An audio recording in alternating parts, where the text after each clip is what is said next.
நல்லதே நடக்கும்.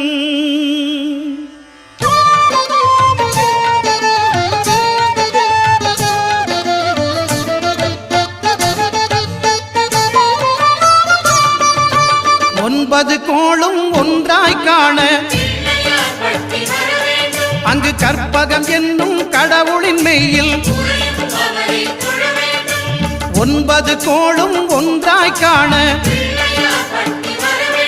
அங்கு கற்பகம் என்னும் கடவுளின் மெய்யில்